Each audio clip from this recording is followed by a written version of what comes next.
So, number 8.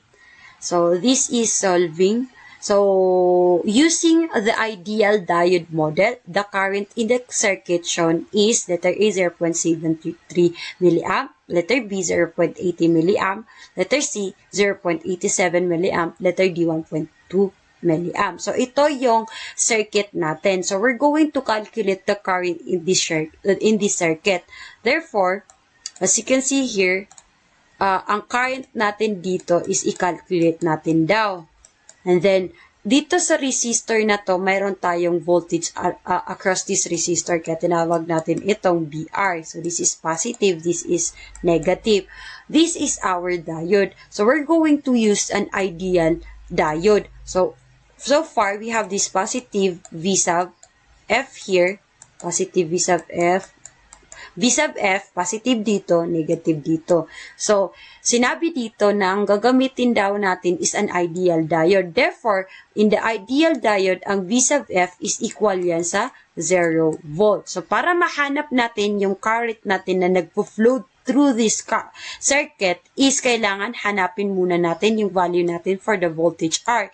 Kasi mayroon tayong value for the voltage bias as well as the voltage forward. So, ang gagamitin natin is KVL. So, using KVL through this circuit, we have negative V bias. This is V bias.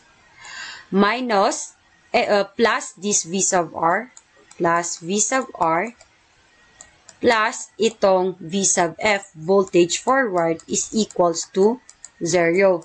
So, hanapin natin is V sub R. Therefore, V sub R is equals to V sub bias at saka minus V sub forward. So, i-substitute natin ito dito sa formula na to ang mga given. Therefore, 8.0 yung voltage bias, while ang V sub forward is 0. So, equals to 8.0 volt. Kaya, na-prove natin na kapag ang voltage forward is 0 volt, ang IR natin rather is 0 volt, therefore, ang V sub R natin is equivalent to V sub bias. So, V sub R, V sub R is equals to 8.0 volt, then V sub bias, voltage bias is equals to 8.0 volt. So, nahanap na natin yung value for the voltage resistor. Now, let's calculate the current that flows through this circuit. So, using the formula given as V sub R, this is equals to I multiplied with R. So, hahanapin daw natin is I ang current nito. So, divide both side by R. So, this become I is equals to V sub R over R. So, substitute na lang natin yung nakuha natin na value. So we have here 8 divided by 10 kilo ohm. We have 10 to the power of 3. So, this is equals to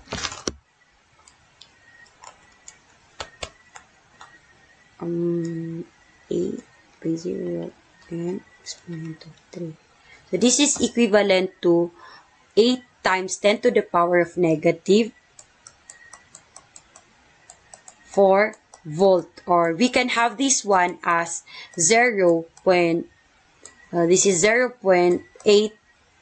times 10 to the power of 3. Meaning, ang sagot nito is 0.8 milliamp. So, ang sagot is letter B. So, number 8, using the ideal diode model, ang current dito sa circuit na to is equivalent to 0.80 milliamp.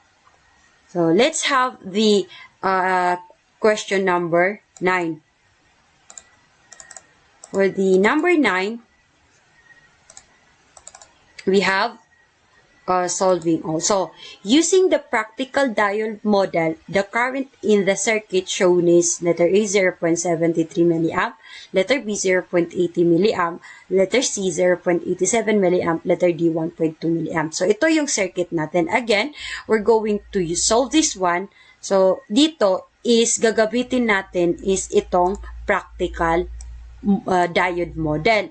So, again, we have this voltage bias, and then at this resistor, mayroon tayo ditong voltage resistor. So, this is positive, negative here. And this diode, meron din tayo ditong voltage forward. We have positive, negative. So, since ang gagamitin natin is practical diode, sa practical diode, ang voltage forward niya is equivalent yan sa 0.7 volt.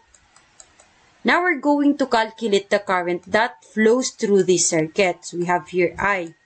So, to calculate this value for the current is isolve muna natin again the value for the V sub R, the voltage across the resistor, using the formula KVL. So, using KVL through this circuit, we have here negative V bias plus this V sub R plus this V sub F, which is equals to 0. So, V sub R is simply equals to V sub bias, wherein V sub bias natin is equals to 8. So, 8 volt. And then, minus the voltage forward. Kung saan, ang voltage forward natin is equivalent to 0.7 volt. 7 volt. So, this is equals to 8 and 0 minus 7. 0.7. 8 and 0 minus 0.7. So, this is equals to 77.3 volt. Now, we can have the current using the formula I is equals to V sub R over R.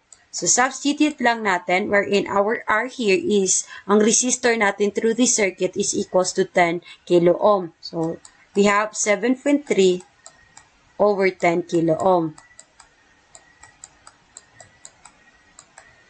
So, this is equals to 7.3. This is equals to 7.3